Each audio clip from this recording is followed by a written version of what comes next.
Hello, everyone. Welcome to Orthopod. I'm here with another friend and colleague, and I've been very, very lucky in my life to be able to meet so many wonderful people. This is Dr. Umer, who is a consultant orthopedic surgeon with a specific interest in sports injury and joint replacement of the shoulder and the knee.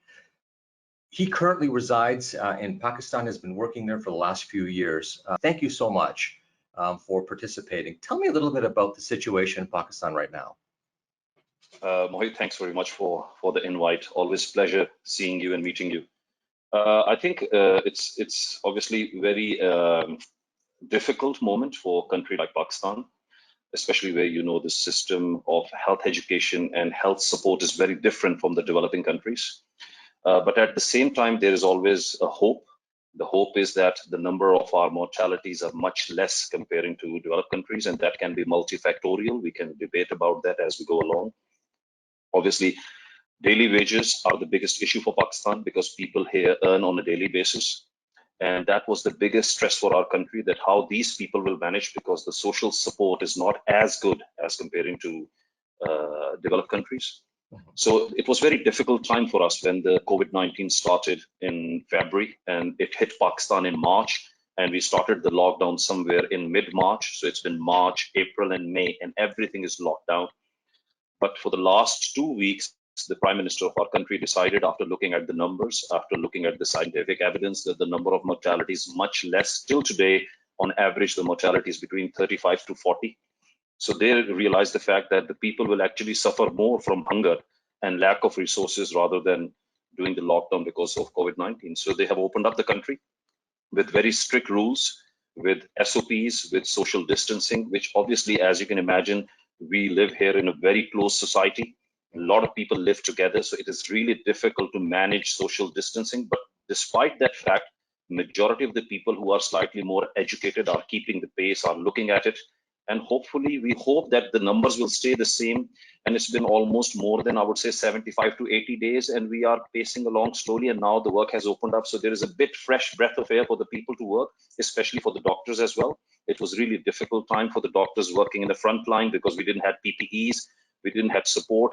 The total number of ventilators in Pakistan is not more than 3,500, and that's it, with 250 million population. So it was really difficult. Maybe God is on our side, maybe there is luck, whatever you can say, but we are holding on tight and we are working, and the country has opened up a little bit. The lockdown has eased. Imran Khan has used the name smart lockdown. Let's hope the smart lockdown works for us. So help me understand. Okay, so this is very important because it seems that there's so much debate right now, Umar, on countries that have been more open, like Sweden, for example, that have let people, they haven't put all of the lockdown, and then there's the other, I'd say, extremes where there's been full lockdown. What do you mean, I guess, by a smart lockdown? Like, is that still on the extreme? Like, what was the day-to-day life in lockdown environment?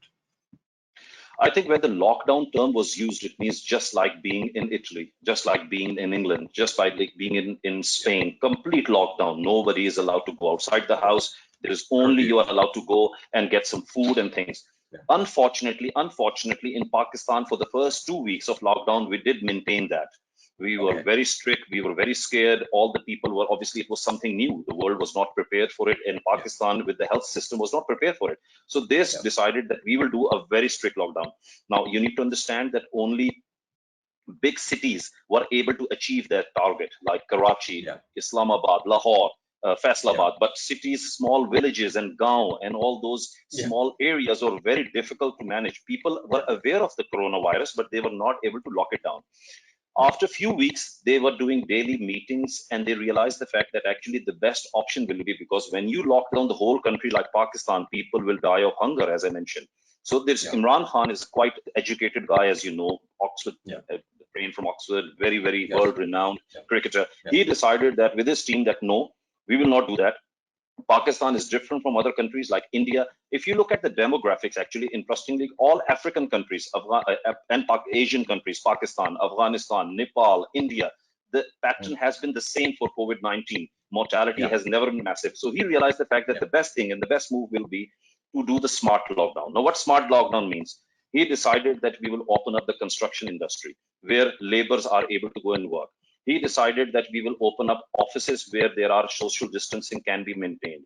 He realized the fact that we will open up small businesses in which, like bookshops. So once he opened that up, the people started to realize the fact that actually, despite doing the smart lockdown and doing small businesses, like construction business has got 32 industries attached to it, plumbing, Yeah.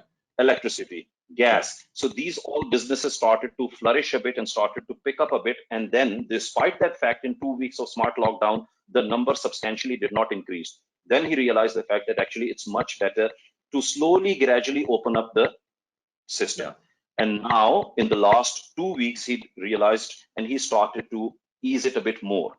But schools are closed, major events are closed, weddings are closed. Now we have also opened up shopping center with strict rules from 9 o'clock to 5 o'clock.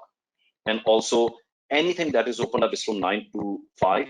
People have to follow the strict rules. And luckily, we are still not bad compared to other countries.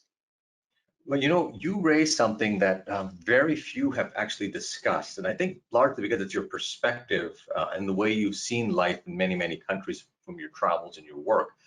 But the one thing that I think we're seeing now, and I've written a little bit about it, Umar, has been that developing nations for decades and decades have been saying that healthcare access is not a privilege, it's a human right. And this is the first time in the world, I think, that everyone is on the same feeling, like the developed nations are feeling access issues the same way that developing nations have felt it. But I still think that we are never going to be the same, because for that one point you raised, which is in a developing nation, this challenge already compounds an existing degree of burden and social inequity, economic inequity that puts people at risk. And you're the first to openly speak about that if we don't get individuals back to work, I mean, they can die of hunger. There's been Lancet Global Health initiatives that are talking to this very point about the number of children's lives that have been lost from malnourishment, and they call it wasting. The child wastes away with no food because the family can't provide. Those are extremely important issues that you've raised. Let me just also ask you, though, from the point of view of the orthopedic surgeon, the healthcare provider, your colleagues, how have you all fared through all of this? I mean, there are stressors at all levels, but from the point of view of your perspective, how's it been for you personally? Mohit, as an orthopedic surgeon, as a clinician, we believe in science. Now, the whole world were focusing on one thing because we were not prepared, and that was COVID-19 pandemic. But I think at the same time, we forgot about many other important diseases in my country, especially, which was polio. The only country in the world which still has polio, which was chickenpox, smallpox, and other diseases. And now they have predicted that the number of lack of vaccination, which is happening in Pakistan, will lead to 3,000 deaths of children per month to up to 15,000 deaths per month if we will continue strict lockdown. We will not follow the rules of immunization. I'm talking about children in villages. I'm talking about children who are unable, whose parents are unable to afford the vaccination. So it will really become a difficult challenge for them. And that was the reason I think Imran Khan made a very smart move with his team to decide that actually, yes, guys, we do have COVID-19, but we also have very serious issues alongside with it. Now, when people argue about that we have to do strict lockdown, that's very fair enough. But you can only achieve strict lockdown in a situation where you can fulfill the desirement of your society. Now, people, when they are in the strict lockdown, they are closed in the house. You can't provide them milk, you can't provide them water, you can't provide them medicine. They will anyway go into depression and hunger. And the best thing will be to look at our numbers and then slowly, gradually open up the country, which we did. And because of that, we did not find a dramatic increase in the number of COVID-19 cases mortality. Now that can be multifactorial. Factor number one, population of Pakistan, 70% is under 30 years of age. Factor number two, yes, maybe some science has proved malaria and BCG vaccination may have proved an important role. But I believe the biggest factor is that we already are living like a herds. All of us live together. In my family, I have got 17 children at this stage in my house playing around, enjoying, partying in my house going on at this stage. In villages, people live together. All the family members live in a small house together. So we are already quite used to being very close to each other with multiple viral infection, which was going on in Pakistan, like, for example, dengue fever, SARS and other things. So maybe our immunity has already developed. Second factor can be because in Pakistan, the people mortality, majority of them were over 65 years of age. And average age of Pakistani male is between 55 to 60, and females is between, I think, 60 to 65. So we die early and we have a lot of young population. So maybe that can be the factor which in next few months, scientific evidence will show. But at this stage, we are not seeing a massive rise in mortality and requirement of healthcare and pressure on the healthcare. We don't see that. Well, I mean, again, you raised many, very intriguing arguments as to why we might be seeing these differences. And it seems to me we can learn a lot from what you're doing and what's happening in Pakistan to the rest of the world. Part of this discussion, Umer, has been just that, opening dialogues, getting multiple points of view, and hopefully some of the viewers can apply some of these concepts and think about how they react, when they think about their own local environments. Let me just finish off by asking, oh, go ahead, well, please. Yeah, and we also have started doing work, like our OPDs have opened up. It was a big difficulty for the surgeons and doctors if they were not working. Because remember one thing, there were a case scenario in Karachi, which is a big city, that 200 people came to the hospital and died. So this became a big news media that what is going on.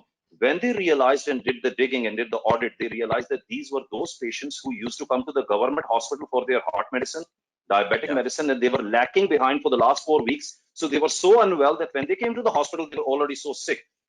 So they decided that we will open up our OPDs with strict rules. So we are following all the COVID-19 rules as much as we can.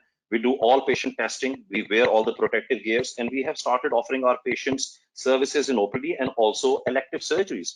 And I think this should start in next few weeks in developed countries as well, if they can, because otherwise the backlog and the problems because of that will create such a surge that we won't be able to handle it. Plus, obviously, issues with training of the registrars.